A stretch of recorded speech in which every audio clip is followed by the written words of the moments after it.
Well, hello racing fans and welcome to our Gallop TV preview show. It's Thursday, the 11th of December. We're at the Vaal, we're on the classic track, and it's a very busy afternoon when it comes to racing up north. I trust that you, the valued racing fan, as well. Race 1 begins early, 12 p.m. sharp, and hopefully we can close things off with regards to weather, etc. by 17:20. And that's the 10 races on the go. When it's 10 races, the Bipots are races 5 and 7. So note that race number 5 will be jackpot 1, and then the last 4 races on the card, race number 7, will be jackpot 2. Alistair Cohen waiting patiently on the line. How's things, Alistair? Nice weekend down in the Western Cape with Tenny Prinsloo winning the Phillies Guineas, and we're looking forward to this weekend. What a special story that was for Tenny Prinsloo. 12 runners in his yard? Grade 1 winning trainer from Flamingo Park.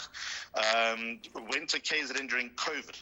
Businesses went out of COVID. Better businesses and stronger, more financially stable businesses. And Tenny Prinsloo's went out during COVID. But he's stood up for himself. He's banged his chest. I mean, the fact that we went to the Hollywoodbets Durbanville a few months ago, and Tenny obviously had, I think, 3 of the horses in his yard at the time running, 50% of his string running in Africa's greatest horse day, a race day rather. And I was grade 1 winning trainer. I hope that the floodgates open up, and fair play to the KZN guys. The scoreboard, the grade 1 scoreboard shows KZN 2, the rest of the country 0. So I'm sure that'll change this weekend. What a card. He's looking forward to winning you to Hollywoodbets Kenilworth on Saturday. I don't know if you perused through the card. I couldn't help myself on Tuesday when declarations are done. That's going to be out the top draw. The Richmond Greenpoint Stakes, even though 8 on 18 isn't running, there's nothing missing from that. What a race, what a card. We're really looking forward to it. Cape Town's warm D's. I can tell you there was a bit of rain in Joburg overnight Tuesday through to Wednesday. Clear on Wednesday morning. Playing a bit of catch up with the extra races as well. So hopefully we finish this card. It's a nice card. I must be honest, I actually quite like it. There are a few horses here that make a lot of appeal. Okay, Damien claims 2.5 kgs now, riding his 20th winner. Let's get into it. Alistair, race 1 not forming part of the exotics. It's a maiden plate, fillies and mares, 1600 meters. Lots to go through. Giving you the betting as the guide, racing 5s. Number 2 is trading at 3-1. Number 3 at 8-1. There is some money for horse number 4 that has shortened into 9-2 from an opening call of 5-1.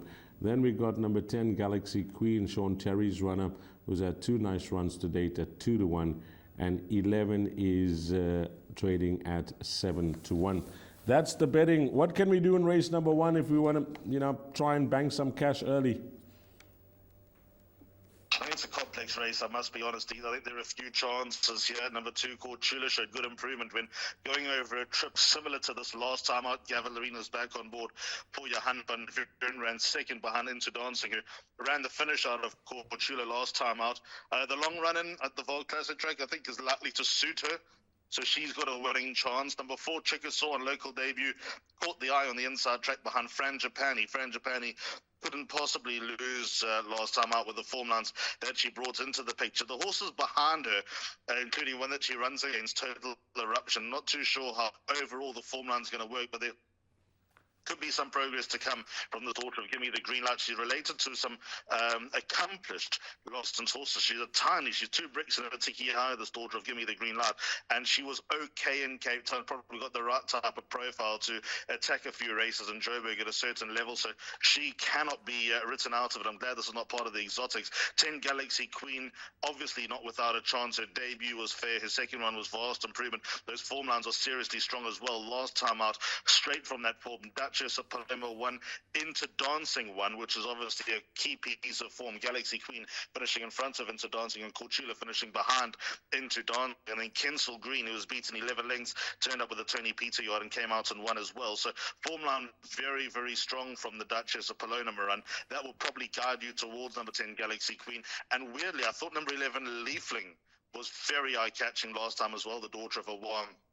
Tries a mile for the first time. She'll be far more at home awkward draw to overcome, over 1,600 meters on the turn on the Vaal Classic track, but she could be the big improver in the race. So in order of preference, I think the winner comes from one of 4 horses. Order of preference, 10, 11, 2 and 4. That's how I read it. But I think it's a little bit more trappy than what meets the eye.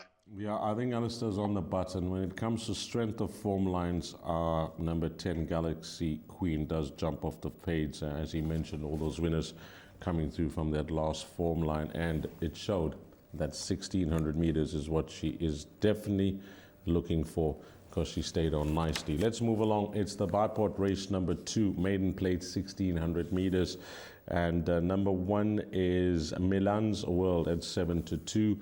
Then we got number 4, District Attorney, at 5-1.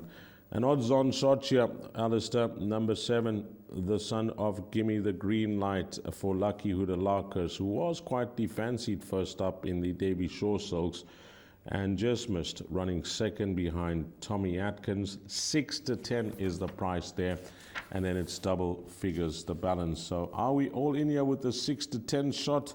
Hoodalakers and Zaki, number 7.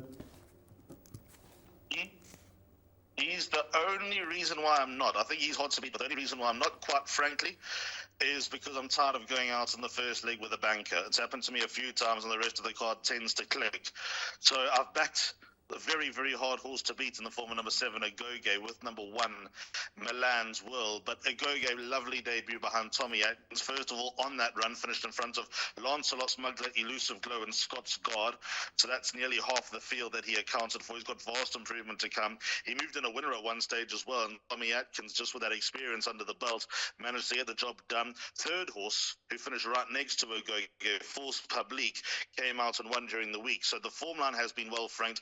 Everything points to this horse. 5-10 looks like a fair price, but I'm just being a bit of a wimp by the fact that I've got first leg blues of late and it becomes a bit of a long day. So I put in number 1, Milan's World, because of draw number 1, because he's at least holding form. He's on a racing routine. He's lightly raced considering he made his debut 18 months ago. I'm interested to see how the Dawson's Anvil form is ultimately going to work out, because to the eye he was very impressive. At the moment there's zero to talk about from that form line. The best position was the horse that ran 5th, Come Together, who subsequently ran 4th, and not a very encouraging 4th either, behind Chickasaw, who runs a race earlier. So I'm probably overplaying this race by including number 1, Milan's World, but good case scenario is that we double up. I think the result will be 7 from 1. If you're looking for one other horse to play around swingers and trifectas with, probably be number 4, District Attorney, trying this trip for the first time. Showed a bit of a spark last time, coming back from a break. I think he'll step forward again. I think he'll fall short of winning, but he could be that sort of horse that you would want to float around on your trifectas and swingers. Well, safe is Alistair Cohn in leg 1 at the Bipot. No doubt about that. Numbers 1 and 7, and every chance, as he mentioned, to possibly double up. Race number 3, start of the place accumulator, an apprentice handicap over 1,800 meters. And I'm enjoying these Appy races around the country, and especially following the form of these Appies. Number 1, Sky Pillar Rock, Savannah Valjallo at 12-10. Number 2, Hopscotch, Damien Pillay at 7-2. Then we got JC Boertus on number 5, Commander of All. That's also trading at 7-2. And Girish Duket on number 7, Circle of Grace. That is trading at 7-1. The balance are all in double figures. Yeah, it's really nice to see this go around the country at every racing jurisdiction in every province now, these Appy races. And, just chatting to the Appies yesterday at Hollywoodbets Greyville. I didn't work on course, but I was working in studio and had some time to catch up with them. They're loving it, Alistair. Absolutely loving it. Why wouldn't they? They're fresh, they're exuberant, they're ambitious, and they're trying out all different corners of the country. I mean, MJ Baderveld made the point on air. If you can travel to Cape Town and Mabeka often and ride in those conditions and the wind and different tracks, different run-ins where they go different pace, then you're doing the right thing. There's definitely new life blowing through the South African Jockey Academy, which is very encouraging. Basil Thomas and Taryn Mason are 2 people behind the whole thing. Obviously, Taryn's in charge of the academy, but Basil is making sure that it's well supported by the operator and by the regulator as well, and ensuring that these guys are traveling around and getting getting the experience that they need. And to be honest, if you asked me 6 months ago, which apprentices are going to go to the top, I would have said, I don't know if any of them are going to go to the top. They look a little weak and unsure and inexperienced, but that experience of traveling around and getting the exposure and riding for different yards, different tracks all around the country has done them a world of good. Very, very hard. I mean, someone in here is going to be a future champion of South Africa. And I'm very, very encouraged with the progress they're making. Long, long way to go. Never put the cart before the horse for these apprentices. Some will leave the academy and probably be never seen again. They'll end up overseas, one or two. Like I said, someone will end up being a champion jockey of South Africa in the future. But never ever stop learning in this game, and that's and I think these apprentices are guided well enough to hopefully have a cool head on their shoulders. With that said, I found the second leg of the Bipot, first leg of the place accumulator. An absolute nightmare. Number 1, Scarpilla Rock under Savannah Volgello. The 4 kilos is going to make a difference because 59 on the back now. It's all relative because most of them are claiming in this race. But he has flattered to deceive, and a lot of his last runs, there's been support from him, talk from him. I don't think he stayed 1.5 miles in his penultimate start. His ratings come down another pound from Betway Summer Cup Day when he ran in that apprentice handicap, finishing 3rd behind Harun Al-Rashid. He's overly confident in a horse that has every chance of winning in his races and is just not putting it to bed. I've backed him up with number 5, Commander of All. JC Burtis on board. The draw is not ideal, but funny enough, JC has a good record with Brett Weber, and Brett Weber's yards in good form. It was a good, encouraging win last time when there was a touch of support for him when turning over the mightiest. There's no reason why he can't run another good race, although I'd fall short of saying that he's a strong winning chance. 7 Circle of Grace if he runs. He obviously ran at Hollywoodbets Greyville on Tuesday.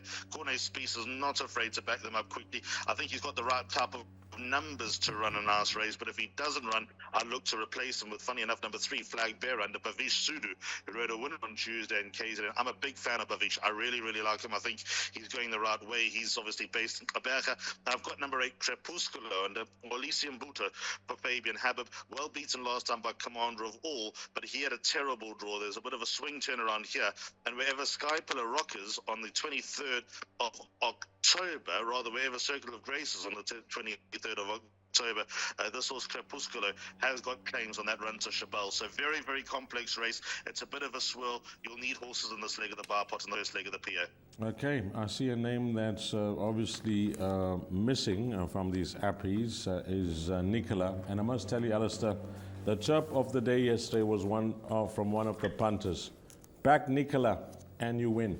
Race number 4, pick 6, 1800 meters, merit weighted 96 handicap. Number 1, King's Express 7-1. 2, Hawk Bill at 7-1. 3 is Chestnut Bomber at 5-1. Number 4, Baynak at 28-10. 5, Battleground at 7-1. Also 7-1 shots, numbers 7, 8, and 9. And then it's double figures, the balance. 28-10 on top. Is Baynak the right horse at the top of betting boards? I'm having a bet, Jenison, on Baynak. I've got 2 horses in the Bipot. Baynak is one of them, but I'm very strong on number 3, Chestnut Bomber. Keegan DeMello takes a ride out of trap 1. Can you believe that this is the second time that Chestnut Bomber has run in a handicap in a long time. The last time he ran in a novice handicap, he won. He was exposed with a very high rating in the hundreds. It slid down to a 95. On his last run to Aladdin's Lamp, there should be very little to choose between him and Baynak. And I also think over 2,000 meters, we're working into Baynak's strength. Over 1,800 meters, we're probably working a little bit more towards Chestnut Bomber's strength. There should be nothing to choose between them. I'm very, very keen on this horse, number 3, Chestnut Bomber. He's been tested at a very high level, ran in the Dingons last year, ran in the first 2 legs of the Toad Triple Crown this last season, where, to be fair, he was no match for the horses who finished in front of him. But he doesn't have to be a match to be competitive here. Runs to Count Hutiku, runs to Pioneer Square. All got to jump off the page, and I think that he is now in the right place to strike. So I'm going to tip him on top of number 4, Baynak, but they're the only 2 horses that I want to know about in this race. I'm very interested to see how number 8, Tommy Shelby, goes. I won't be putting him into the pick 6, but I'm very, very keen. This is now the time that we see how the form lines are going to work with these 3-year-olds against the older horses. Yes, I know 3-year-olds have been running against older horses since the 1st of August, but now we're talking feature race form, where Tommy Shelby has taken on those horses, the sophomores of his generation, where he was no match, and we'll see exactly where he fits in here. I'll give him a place chance, number 8, Tommy Shelby, which I think will excite quite a few when we get to the Hollywoodbets Cape Gigs, because that last one to trust, second place, was obviously Jan van Gooyen, and he would have arrived in Cape Town pretty much at the time of recording, Jan van Gooyen, so really looking forward to seeing how he goes in the Grade 1, and that will be a fair representation of what to expect. Okay, number 3, Chestnut Bomber, going to be the top choice for Alistair, and currently trading at 5-1, but he's only going with 2 runners, 3 and 4 in the Exotics. Race 5, Pinnacle Stakes, 1,000 meters, quality at the Vaal on this Thursday. One of them is the horse that tops the best rated column. Number 1, Buffalo Storm Cody. Gavin Larena up. He's won 5 times on this individual, 6-10. 2, William Robertson, 8-1. Number 4, Taxi to the Moon at 9-2. 5, Chieftain is at 8-1. And we got number 7, Karate Kid at 8-1. You know, the one thing that sprung to mind when I had a look at this race, you know, beside the form, etc., maybe I'm delving too much into this, but you know, I looked at horses that haven't traveled to the center before. I mean, racing at this track, the Vaal Classic we race on. You know, you always mention it's a specialist course, sometimes down the straight, even around the turn, Alistair. But all of numbers 1, 2, 4, 7, and 8, so it's more than half the field, haven't raced at the Vaal Classic track. 1, 2, 4, 7, and 8, and that's also number 1, the 6-10 shot. Is that any of a slight concern for you? Straight line over 1,000 meters, no. I think if we were going to the original course and going 1,200 meters, it might be a slight debate, but no, Dees, I don't think so. I think the Vaal Classic track plays to a lot more commonalities to Turfentine, to Hollywoodbets Scottsville. Hollywoodbets Scottsville's obviously got the incline, so you've got to be a certain type of horse. As we know, on that showpiece race day of champion season, many a champion have come unstuck there. So probably comparing the Vaal Classic to Hollywoodbets Scottsville is a little bit wrong, and likewise Hollywoodbets Kenilworth, where you generally run into the teeth of the southeaster. But Vaal Classic, 1,000 meters, it's straight, it's fast, point and go. That's pretty much how I see it. And I hope that connections of Tony Peter and friends of Tony Peter are listening to this. I would love to see Buffalo Storm Cody in Cape Town for the Cape Flying. Cape Flying on the 4th of January. From me, he's the most exciting sprinter in the country. I think him, Tenango, are probably the 2 that we can run along with out of last season into this season. Tenango a little bit quiet, excuse me, on return. Buffalo and Storm Cody, anything but. He's 2 from 2 this season, having turnover, fire, attack, who runs in the Ridgemont Greenpoint this weekend, and William Robertson, who he reopposes. I think now the fresher legs of Buffalo Storm Cody certainly gives him an advantage over William Robertson, and I think 1,000 meters, absolutely perfect for the son of Buffalo Bill Cody. And what else are you going to do? Are you really going to wait 4 months for the computer form sprint and just run in Pinnacle Stakes? Go for the Grade 1. You're already a Grade 1 winner. You showed your class. And I think that he'd be a huge chance in the Cape Flying, number 1, Buffalo Storm Cody. So it's a challenge for the guys to at least consider. I would love to see them in the Cape. And if we could see sort of things be buried at the Betway Summer Cup, then hopefully the team will at least consider him coming to Cape Town. Deezy, all in all, very hard to beat. Banker in all bets, number 1, Buffalo Storm Cody. I think he's a cut above. He's a true weight for age Grade 1 sprinter, which he showed when winning the Mercury Sprint. If he has a danger, I think it could be a stable companion, number 4, Taxi to the Moon, with a 4-kilo claim, 52 kilos on his back. He's no mugger's Taxi to the Moon. He hasn't got the class of number 1, Buffalo Storm Cody. If ever there's a chance for him to go close and trouble his stable and owner companion, it's probably here with the weight turnaround. But I do think class will tell, and number 1, Buffalo Storm Cody, hard to beat. 1, 4, 7, and 8, probably the way that I'd tip them in this race, with an honourable mention for number 2, William Robertson. But that's only if you're looking for alternative bets. In the exotics, I see no harm. Okay, Class C, number 1, Buffalo Storm Cody, a banker for Alistair Code, and at trading at 6-10 at the time of recording. Race number 6, Pinnacle Stakes, this over 1,500 meters, and let's have a look at it. Horse number 1, Texas Red, 5-1. 2, Musical Score at 4-1. Then we got number 3, Argo Alley at 2-1. 4, Tegan's Champ is trading at 3-1. Number 6 is a scratching Alistair at the time of recording. and then it is double figures the balance. Well, it's a Pinnacle Stakes, but it's very tight. You can't try and work things out here because it's really tight with a few runners, 4, 2, 6, 4, 2, 5 and 7, 6 being a scratching now. Yeah, see, they got this horse Argo Alley at 2 to 1. Is that a fair reflection of the horse's chances against this type of quality? 2 to 1 would be a bit skinny in my book, D's, but he's alive. Well, he gets on well with him. 4 rounds, 3 wins in a second. He beat Call Me Getrix last time off level weights. Call Me Getrix runs in a grade 2 a week later in the Mike de Kock Ippy Tommy Challenge at Turfentine on the 16th on the public holiday. This horse well and truly turned his career around. He always looked all right, but now he's suddenly competitive in Pinnacle Stakes, and off a £3 penalty, he carries 54, draw 1. Yes, he's alive, but I couldn't take 2 to 1 about anything in this race. We've got horses that have run at weight for age level. We've got horses who I think still have a little bit more to come. And we interestingly got Keegan DeMello riding 52.5 on number 8, Red Bomber. Not that I make him my top number 8 Red Bomber, but I do have the time of day for him. I've gone 1, 2, 3, and 4 in the Bipot D's. It won't be easy for number 1 Texas Head, giving all that weight away, but he tiptoed up the inside on Betway Summer Cup Day, and certainly had Minogue on the rope. Still was a good run.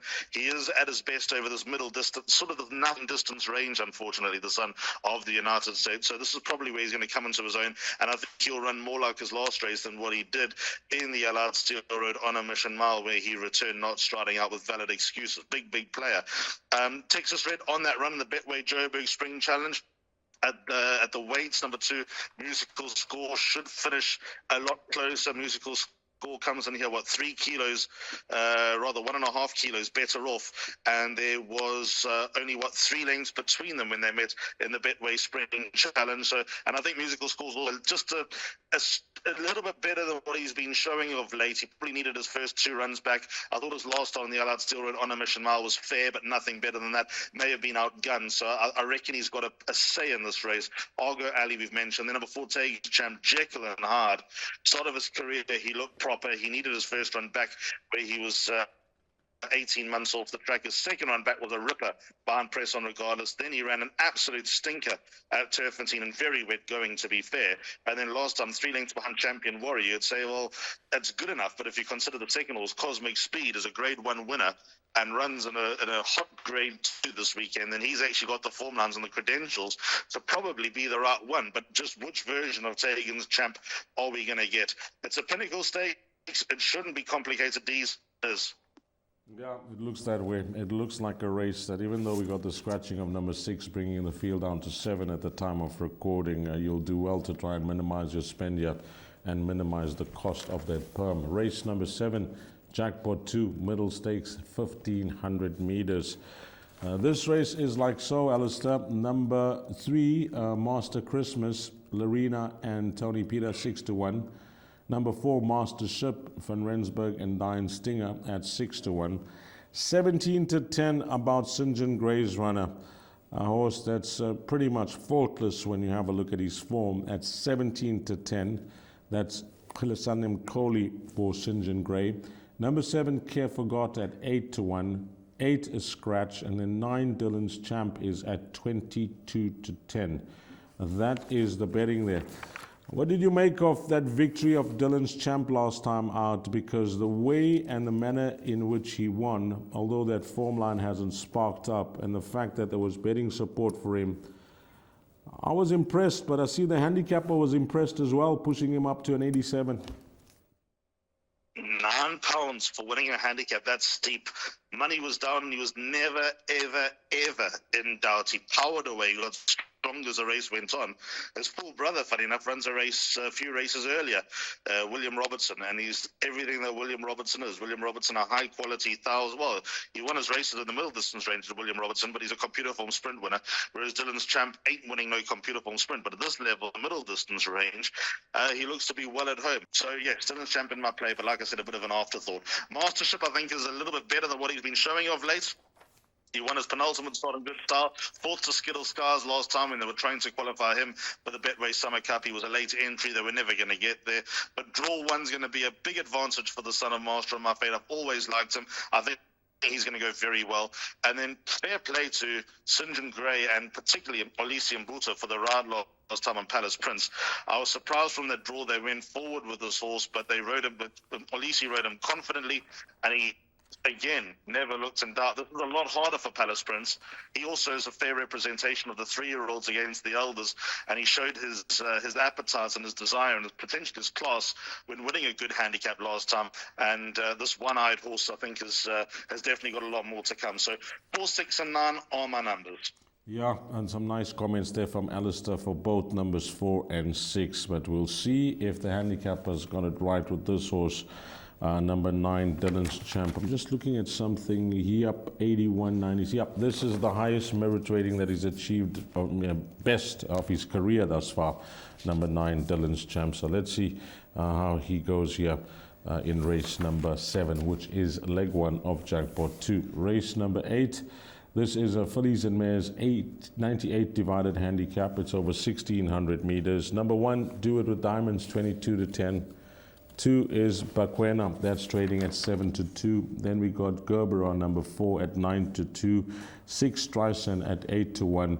8 Warm Reception at 9-2, and 9 Princess Ilaria at 8-1. Yeah, you know, certain races you've managed to help us narrow things down, which just helps reduce the spend. Jackpot 2 looks very attractive to try and close up the day, Alistair. It's got 9 runners that go to post. Can you make it 4 runners here? Can I make it 4 runners? Well, let's watch the press about Do It With Diamonds, because she ran a week earlier where she ran a lovely race, and she holds an entry in the Mike de Kock Epitombi Challenge, where she's not out of place, I don't think. Obviously, it won't be easy to win off level or receiving 1 kilo to turn over horses rated 110 and 115. But let's see if she runs here on Thursday. If she does, there's a big chance, but that might help the perm a little bit. These on the form line to Kesoton in the Summer Pudding Stakes on the 9th of November, which is officially recognized as the Syringa handicap. Bakwena has to have a huge chance. Finished 2 lengths in front of Across the Pond and finished 4 lengths in front of Gerbera, and Gerbera is a horse that makes appeal simply out of reputation, even though her task is a little bit harder due to the fact that she's got an extra 3 kilos and the others have come up proportionately to make them a chance in a handicap. But Quena's got to be probably the most interesting horse in the race. Won her penultimate start, won in a good style when beating Women's World over 1,500 meters. Women's World's maintained her form, and crucially, from that run, the second horse, Mocha Blend, won the Betway Summer Cup. Out of the Soton run and the Syringa. So it all points to that form line probably clicking in this type of handicap. So I'm going to go with number 2, Bakwena, as an inclusion. By right, number 4, Gerbera has to go in, because nothing went right. She was dropped and nothing ran on the day. It'll be her 4th run after a break. I thought she would have been peaking in her last run. There was a bit of support. I'm willing to forgive that and make a case for her here. And then number 8, Warm Reception. These, although under sufferance, I told Candace, what are you doing running her? She said, I promise you, she's much better than 89. She's feature race material. Everything went wrong for her in the starting last time from the draw. Sereno couldn't get cover, and it was the mark of a fair horse that she actually stuck around in her second start to run 5 lengths behind Valentina Balducci, considering the trip that she had and the prep and the break that she had going into it. So 8, Warm Reception, very optimistic that she can run a big race and trouble a fair field here. So those are going to be my numbers 1, but bracketed if she runs with numbers 2, 4, and 8. Okay, Unexposed is number 8, Warm Reception, the only 3-year-old filly in this field. And we'll see how she goes against these older horses. If you're willing to, just take a last start with a pinch of salt, then judge her on her maiden win. She really won well. I think Alistair could be onto something here with number 8, Warm Reception, as an inclusion in all bets. Yeah, I'd like to see how she goes against this type of field. She's trading at 9-2. Race number 9, Apprentice Divided Handicap, fillies and mares, 1,600 meters. The betting is like so. Number 2, Princess Kira at 8-1. Then we got number 3, Ringa Roses at 3-1. 5-2 is number 6, Grace's Kiss. And number 7, Opera Fan from the Paul Matchett stable. is trading at 5-2. Note Damien Pillay only claiming 2.5. 8, the mightiest at 8-1, and it's double figures, the balance. Yeah, this race, I think everything will point to Savannah Mount here for Alec Laird, number 6, Grace's Kiss, because, while she was beaten by Ringa Rose's last time out, personally, I think over the 1,600-meter trip, if I have to choose between numbers 3 and 6, I'll be in the corner of 6 this time round. I'm not mad about number 3, Ringa Rose, because I must be honest, I'm 6 and 7. With preference, fun enough, for number 7, Opera Fan, out of that last run to Ringa Roses. Opera Fan finished well in front of Ringa Roses. I know Grace's Kiss finished right in front of Grace's Kiss. I know that Grace's Kiss has got the 4-kilo claim, whereas Opera Fan's only got the 2.5. But Grace's Kiss has got the improvement to come. Third run, Opera Fan more exposed. There was a lot of support for her last time. I actually really liked her. I tipped her on the show last time, and I was disappointed that she couldn't get the job done, although ran a good race and defeat those who got on board this Daughter of Horizon. Were certainly given a run for their money. But I think in the here and now, number 7, Opera Fan, will probably just have Grace's Kisses number, particularly over a mile. I think that Grace's Kiss is ultimately going to be looking for a mile plus, but I think that more experience from the horse that's run 10 times over the horse that's run twice in this particular case is not normally the way that I'd read it. I think that that's going to count for a lot. She peaked last time in the third run after a break, where she ran a lovely race behind Ringa Roses, showing her appetite to potentially go this middle distance range. Damien Pillay really riding nicely all over the country, wins in Cape Town, wins in Durban obviously, and now hoping to take that to the Halfveld. I'm just going to edge towards 7 over 6, but I do think they're the only 2 horses. When I say the only 2 horses in the race, Ringa Roses looks held by those 2, mainly by virtue of the apprentice allowance. So I think that they'll both turn that form around. And number 2, Princess Kira, I'd like to see a little bit more life from a talented filly before we row in with her. Well, we close things off in race number 10, merit-rated 70 handicap over 1,600 meters. It'll be the last leg of Jackpot 2 as well. Bring up the field. Let's have a look at some betting. Number 1, Guerrilla Warfare is trading at 4-1. 3, Michael Faraday at 5-1. 6, Gamer at 4-1. And Craig Zaki's mount for Yanni Borman, Vava Vegas, is the top one here at 5-2. Alistair, I don't know what's your thought process now with number 3, Michael Faraday. I know that you've liked this horse in the past as he just continues to slide one way. But he's been firm at a 69, yeah, 69 after winning that race 4 starts back, but still very low from the highs of being a, what was he, Alistair? I think he was high up, Michael Faraday. 91, yeah, he was 91 at one stage. But what's your thoughts on him?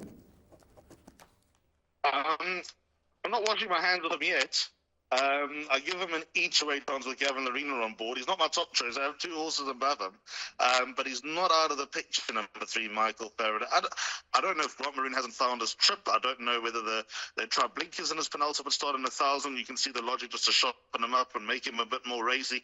Last time he ran no sort of race. He fell away tamely. Maybe it was just a soft go that went against the Son of Versatrix. I don't know. He's a chance because I think he can pop up sooner rather than later. But the 2 horses that I like most, and I hate to break it to you because this race has got big outsider running into the top 3 or 4 written all over it in this field of 11. There is something at a price that's going to make those trifectas and quartets pay. But the 2 horses that make the most appeal to me are the 2 at the top of the boards, 1 and 10. But number 10, Vaal Vegas, definitely my top choice. The draw does curb my enthusiasm a little bit, Dees, but the consistency that he's shown of late, Craig Zaki riding for Yanni Borman, who would have thought there would be a combination, never mind a working combination and a functional relationship. But here we are. We've had 4 strikes together for a win in 2 places, including a win with this horse and a place with this horse. On all the collateral form, D's, except for the run on the 11th of September, which is patently the exception rather than the norm. He's got Mizzen Sword held, he's got Gamer held, he's got Sheets and Goggles held. Gamer's got Michael Faraday held twice. So I think it all kind of aligns with number 10, Vaal Vegas, the son of the United States, to finally get a reward for consistency over a year and 6 days.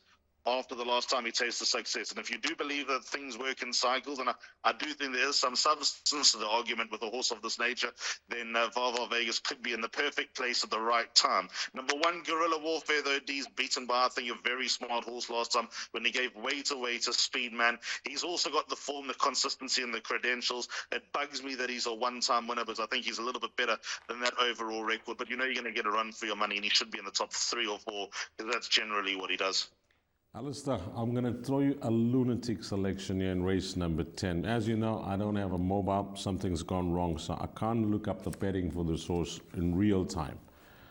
This filly, number 9, Code Word from the Sean Terry stable. I'll tell you what, I'm just going to state my case here. I think she must have been the lowest rated horse in Sean's stable when she was a 48. Well, she ran second. She ran a nice race. They pushed her up to a 64. And she ran a good second of a 64. She's a maiden running against these winners, but look at the riding engagements here. He's engaged the services of DeMello, and Sean's a shrewd positioner of horses when it comes to the way he places them. Number 9, Code Word, Alistair, my roughie for quartets, each way. 14-1, not impossible. If this was Cape Town, where running maidens in handicaps was more the norm, you wouldn't turn your nose up to it, so you shouldn't turn your nose up to it here. Spot on with the riding engagements, and she could very easily be the horse at double figures that makes the trifectas, quartets, and even a few swingers pay. I can have her. I can have her on her best form on runs to Johnny. Funny enough, Johnny Drama, who's in this race as well, cannot possibly live with Code Word. Yes. From the time that they met. Can't live. So if you like one, you've got to like number 9, Code Word. And even the run to Ethical, I'd like to believe that Ethical would have a chance in a race of this nature. So, yep, I can have her, put her in. Put her in. Jackpot 2, Code Word at the back, the result that you're looking for if you are going. Okay, Alistair, your bet of choice is the Bipot, up on screen. Yep, let's go. Let's hope that... well, actually, the last couple of PAs have arrived on the show, D, so the form hasn't been that bad. It's just in the bar pot that first leg's been killing me in the last few that we've gone with. So let's hope this goes according to plan. 12:35 is when it gets underway. 1 and 7 Milan's World and a Go-Gay. By 1, 5, 7 and 8 Scarpilla Rock, Commander of All, Circle of Grace if he runs, and Crepusculo. By 3 and 4 Chestnut Bomber and Baynak. I'm keen on Chestnut Bomber. By Banker 1 Buffalo Storm Cody. That'll be the general consensus. By 1, 2, 3 and 4 Texas Red Musical Score, Argo Alley and Tegan's Champ. And 4, 6 and 9 Mastership Palace Prince and Dylan's Champ to put a lid on it. Okay, it's not just pressing buttons, getting the show to you, the valued racing fan, as today's show will attest to that, with technical issues behind the scenes, etc. But the boys have done a wonderful job. That's Ryan and his team. And apologies for all those technical issues, Alistair, but you know how television works, but eventually the boys will get the job done. Geez, what technical issues are you talking about? No, shot. Well done to all the guys. Got through it, 10 races. Let's hope it's all worthwhile for all the racing fans and racing followers, of which there are many. Okay, thanks to Alistair Cohen, and to you, the valued racing fan. Hopefully it turns out to be a good day for you if you're racing on Thursday at the Vaal, Thursday the 11th of December. Until we meet again, you take care. Salani Gaashte.